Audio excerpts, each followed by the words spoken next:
hadapi masalah, ubahlah dirimu.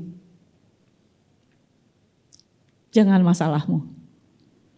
Waktu saudara memahami diri saudara, waktu saudara memahami posisi, kondisi hati saudara, dan beres, masalah saudara akan juga beres. Amin.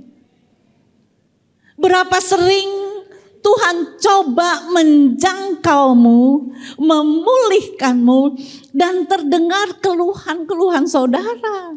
Dan alasan-alasan saudara, kenapa sampai hari ini saudara tidak bisa berubah. Yesus menjumpai dia di tempat dia membuat alasan untuk dia tidak bisa sembuh lagi. Saya suka ada satu quote yang bilang, sehat yang di luar dimulai dengan sehat yang di dalam.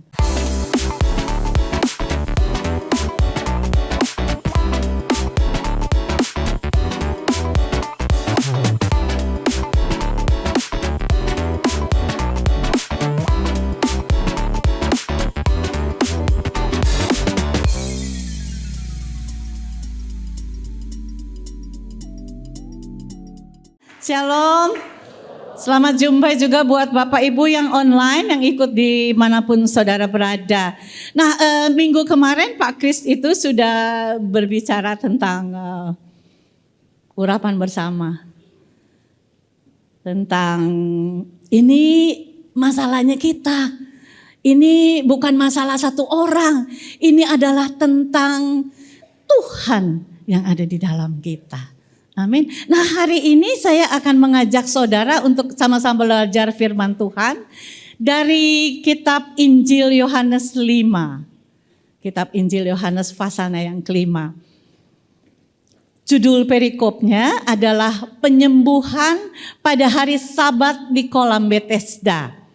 Itu perikop ini ada dari ayat 1 sampai 18. Tapi saya tidak akan baca ayat 1 sampai 18. Saya akan baca beberapa ayat saja yang saya tahu saudara pasti sudah pernah mendengar dan memahaminya. Firman Tuhan berkata begini. Ayat 1 bilang, sesudah itu ada hari raya orang Yahudi dan Yesus berangkat ke Yerusalem. Kalau kita perhatikan, pasal sebelumnya posisi Yesus ada di Galilea. Jadi dikatakan Yesus berangkat ke Yerusalem.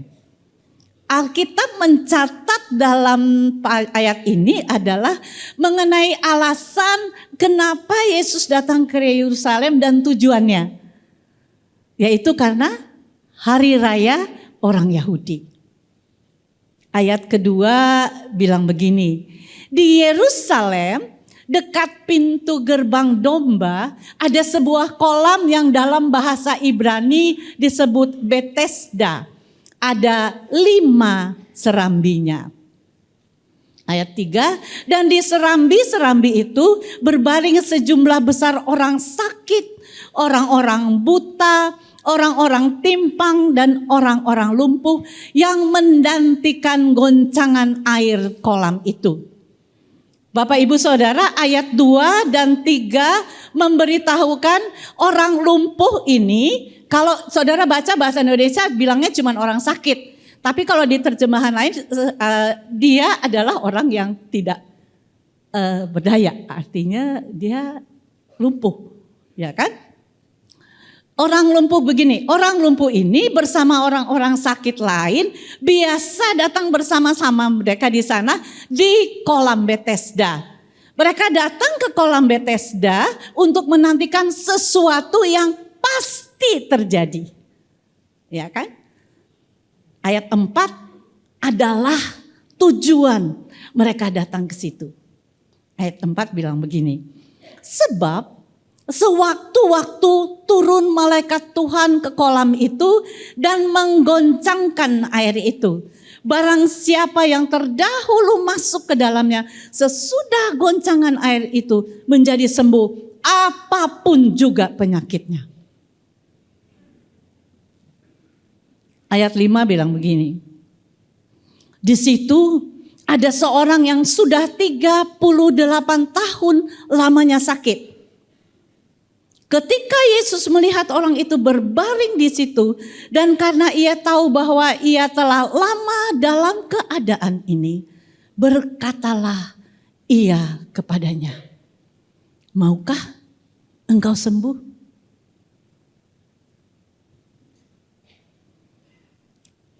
Yesus tanya, "Maukah engkau sembuh?" Bapak Ibu, saudara sekalian, pertanyaan tersebut nampaknya seperti pertanyaan basa-basi. Namun demikian, mengingat bahwa orang tersebut sudah menderita sakitnya begitu lama, pertanyaan ini pasti memiliki makna. Untuk mempertanyakan apakah orang tersebut masih mempunyai keinginan untuk sembuh. Iya kan? Jadi jangan-jangan orang ini sudah menikmati penyakitnya dan menganggap ini sudah nasib saya. Inilah yang harus saya jalani. Yesus tidak, saya bayangkan begini. Yesus tanya, "Maukah engkau sembuh?"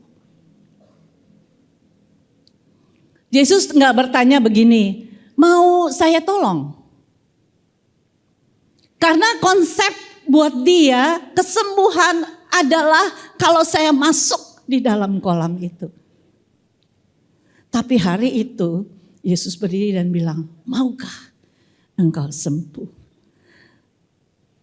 Yesus mendekati orang itu dan dia mulai menerangkan kepada Yesus tentang kenapa dia belum sembuh. Saya coba terangkan begini buat saudara semua. Ketika Yesus bertanya kepada orang lumpuh ini, "Maukah engkau sembuh?"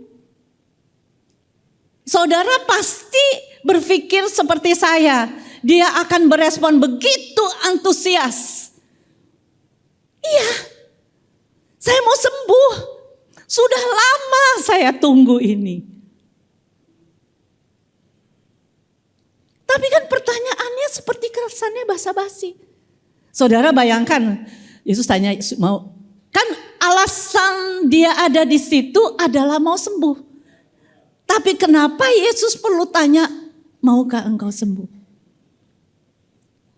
Saya ibadah satu tadi saya bertanyakan, bagaimana kalau seandainya sudah tahu saudara mau naik ibadah, lalu asyirnya bilang mau ibadah ya Bu. Saudara langsung bilang, "Kamu nanya?" Ya gak masuk. Ya kan, tapi maksudnya ini yang ditanyakan. Maukah engkau sembuh? Kalau saudara cari tahu nih ibu akan bicara apa judul khotbahnya. Judul khotbah saya, "Maukah engkau sembuh?" Waktu Yesus tanya, saya harapkan yang sama dengan saudara. Yes, ya iya kali Tuhan, tolongin saya. Tapi dia bicara lain. Dia justru memaparkan alasan kenapa dia masih ada dalam kondisi yang menyedihkan. Dan belum juga sembuh sampai hari ini. Yohanes 5 ayat 7 bilang begini. Jawab orang sakit itu kepadanya, "Tuhan, tidak ada orang yang menurunkan aku ke dalam kolam itu. Apabila airnya mulai goncang dan sementara aku menuju ke kolam itu, orang lain sudah turun mendahului aku." Keinginannya untuk sembuh pun sudah lumpuh seperti kondisi yang dia hadapi. Perhatikan ini. Dia ada bersama-sama orang lain. Datang ke tempat yang sama seperti saudara sekarang ini. mengharapkan mujizat yang sama, tapi merasa sendirian dan tidak ada yang mau menolong. Kasihan ya. Dan ini terjadi bertahun-tahun. Jadi ketika Yesus berdiri di depan dia dan tanyakan, maukah engkau sembuh? Dia sudah lupa apa yang dia mau. Dia sudah lupa apa yang menjadi kebutuhan utama dia. Kenapa alasan dia ada di situ? Bahkan dia mulai, orang sakit ini mulai memaparkan keadaannya. Saudara, orang sakit ini dapat mewakili keadaan manusia pada umumnya. Ya kan? Ngalami sakit, baik secara fisik maupun secara mental. Yang tidak baik yang dia alami dalam hidupnya.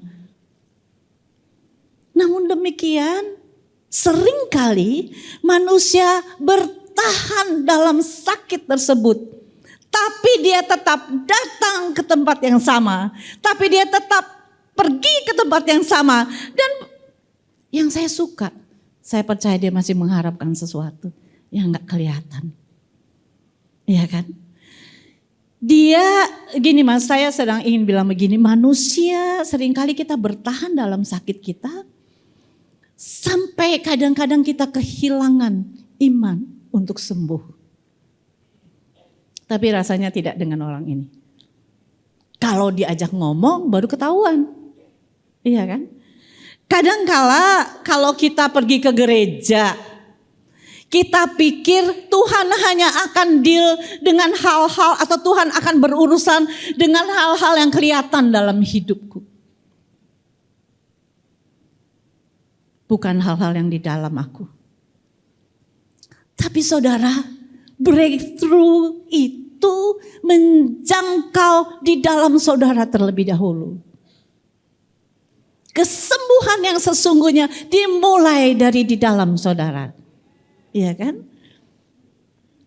Yesus datang menjumpai dia di tempat di mana dia tergeletak. Di tempat di mana dia terbaring, di tempat di mana dia buat alasan, enggak ada yang bantu.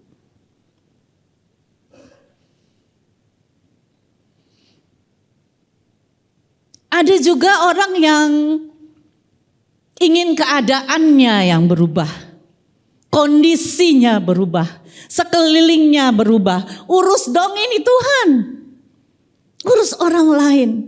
Rubah mereka, rubah sekeliling saya, nggak usah rubah saya, kan?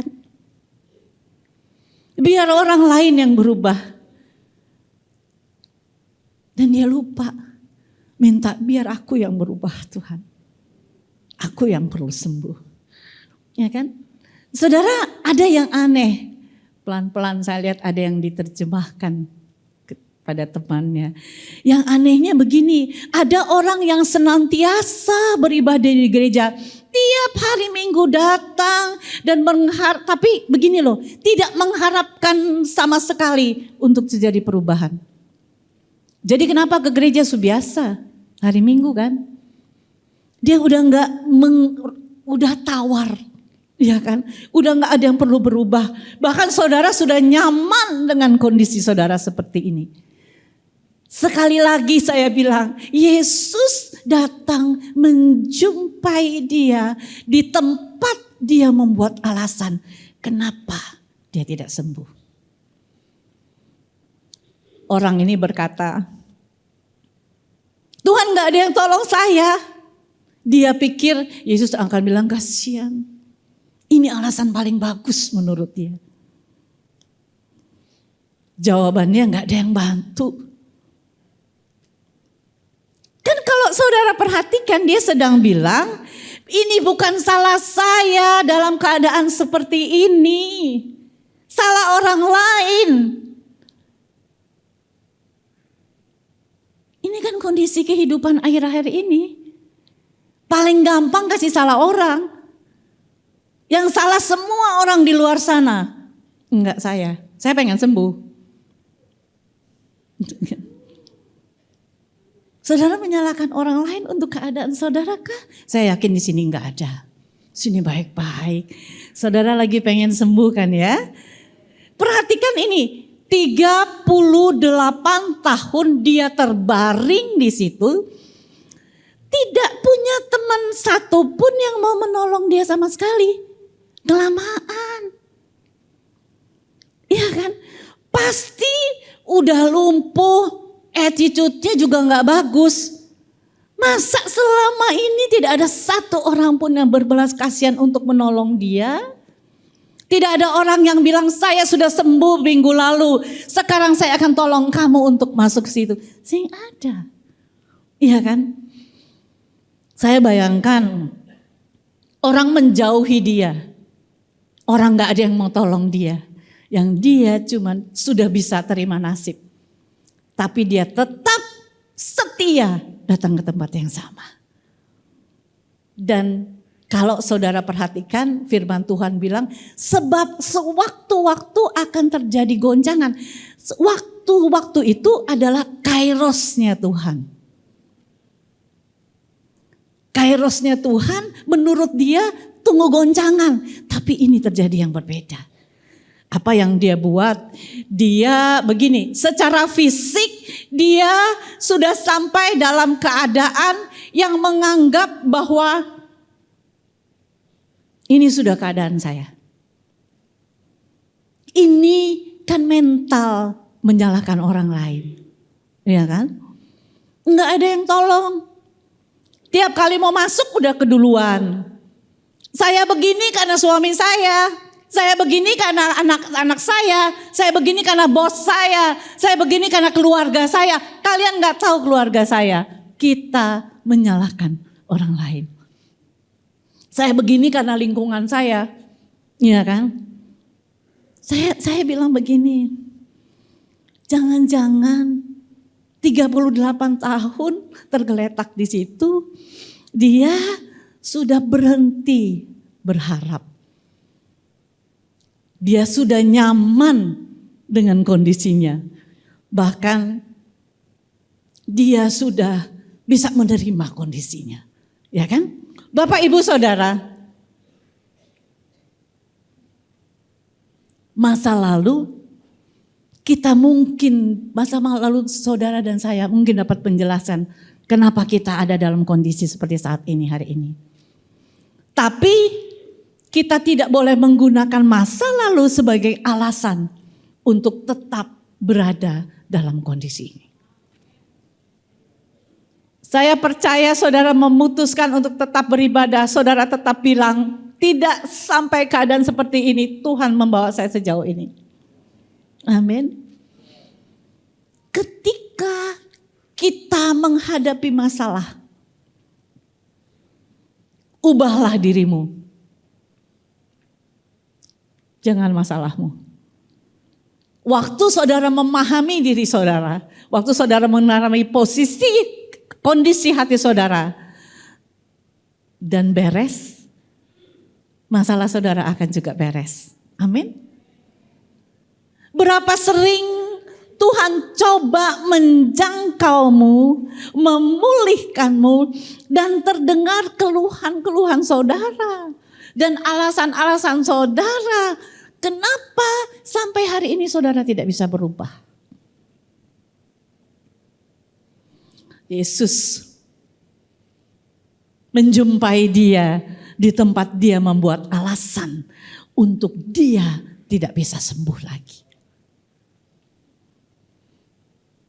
Saya suka ada satu quote yang bilang, sehat yang di luar dimulai dengan sehat yang di dalam. Bethesda artinya rumah anugerah. Bethesda artinya rumah kemurahan. Yesus tahu dia tidak mampu menjangkau air kolam itu dan menyembuhkan. Itu sebabnya Yesus sebagai anugerah turun dan berdiri di depan dia dan berkata, maukah engkau sembuh? Air kehidupan itu, air yang bisa membebaskan dan menyembuhkan. Justru air hidup itu yang datang justru di depan, tepat di mana orang itu berada. Dan inilah kasih karunia itu. Kasih karunia turun menjumpai dia di tempat dia mengeluh. Inilah kasih karunia itu. Kasih karunia sekarang sedang turun dan datang kepada saudara dan berkata, maukah engkau sembuh?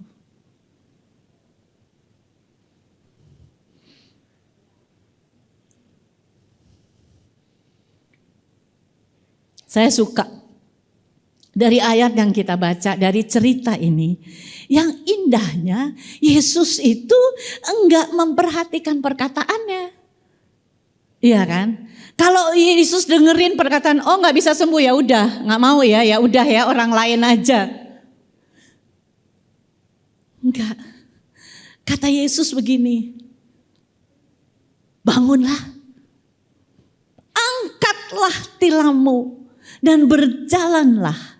Dan pada saat itu juga sembuhlah orang itu. Lalu ia mengangkat tilamnya dan berjalan. Sekali lagi, saya akan ulang-ulang di pertanyaan ini. Yesus katakan, mau sembuh? Bangun. Angkat tilammu dan berjalanlah. Saya bayangkan kalau orang ini bilang lebih parah lagi. Ya gak bisa kali Tuhan. Sulit. Tapi mau sembuh. Yang saya suka. Orang ini tetap taat. Nah saudara, Yesus bilang begini, bangun, angkat tilammu. Tilam sudah menjadi tempat yang nyaman buat orang yang sakit ini.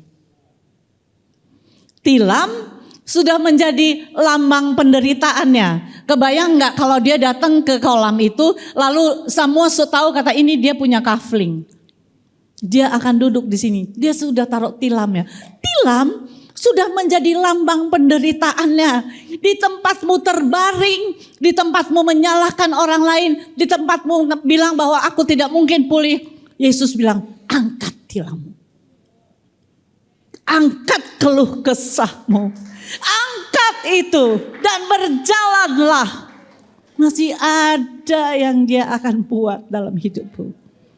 Enggak untuk keadaan inilah. Amin. Yesus menyuruh orang lumpuh ini sekali lagi untuk melakukan tindakan yang belum pernah dia bisa lakukan. 38 tahun. Justru di dalam perintahnya ada kuasa untuk melakukannya.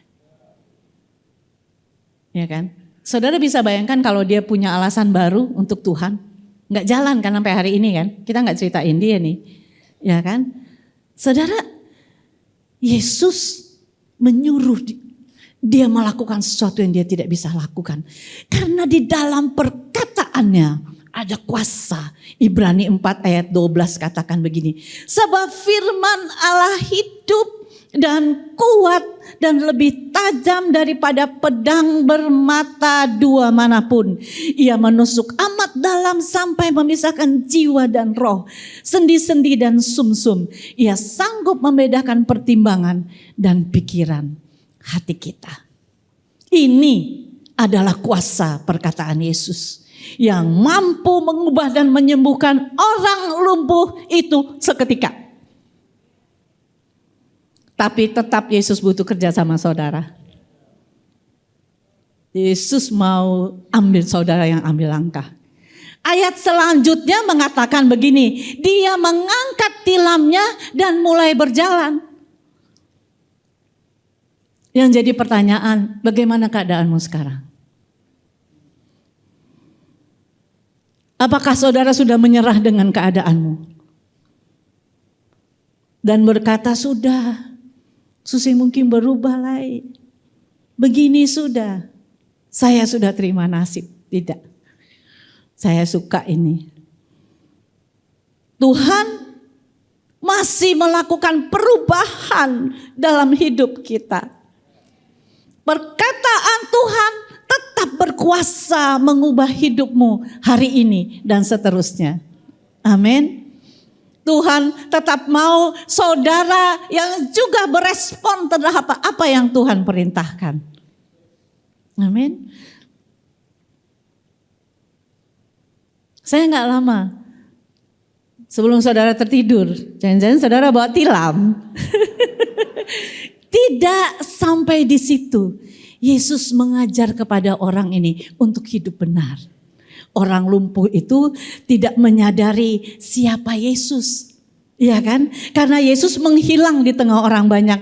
Sampai kemudian ia berjumpa kembali dengan Yesus di bait Allah. Dan Yesus katakan begini kepada orang yang sakit itu. Yohanes 5 ayat 14 bilang begini. Kemudian Yesus bertemu dengan dia dalam bait Allah. Lalu berkata kepadanya, engkau telah sembuh. Jangan berbuat dosa lagi. Supaya padamu jangan terjadi yang lebih buruk lagi. Saudara, kondisi yang dia alami, Yesus bilang begini, kau udah sembuh. Jangan terjadi yang lebih buruk. Berarti ada yang buruk dia pernah alami.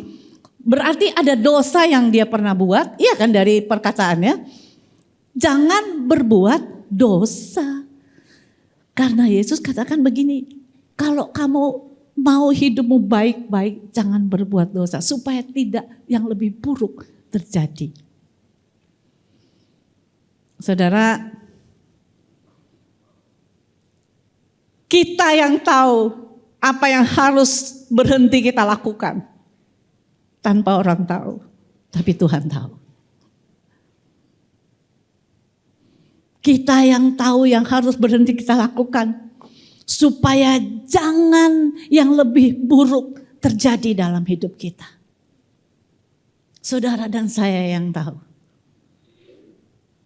Penyembuhan yang lebih dalam adalah diubahkan oleh Tuhan. Setiap hari dari kemuliaan kepada kemuliaan. Jangan berhenti di kesembuhan. Masuk lebih dalam. Jumpai Yesus. Kalau saudara sudah sembuh di sana, saudara pernah sembuh di waktu tertentu, Yesus tetap akan berdiri dan katakan kepada saudara, jangan buat dosa lagi. Supaya jangan terjadi yang lebih buruk. Amin. Saudara yang paling tahu, saya ulangi lagi. Apa yang harus saudara berhenti lakukan? Supaya tidak terjadi yang lebih buruk lagi. Saya akhiri. Ayat 6 katakan, Yesus melihat orang itu berbaring di situ. Dan karena Yesus tahu bahwa ia telah lama dalam keadaan itu, dia berkata, maukah engkau sembuh? Hari ini, pagi ini, saya ingin bertanya kepada saudara mengutip ayat ini, maukah engkau sembuh? Amin. Yesus tahu keadaanmu. Yesus tahu persis bahwa saudara sudah lama dalam keadaan seperti ini. Dan Yesus kenal saudara.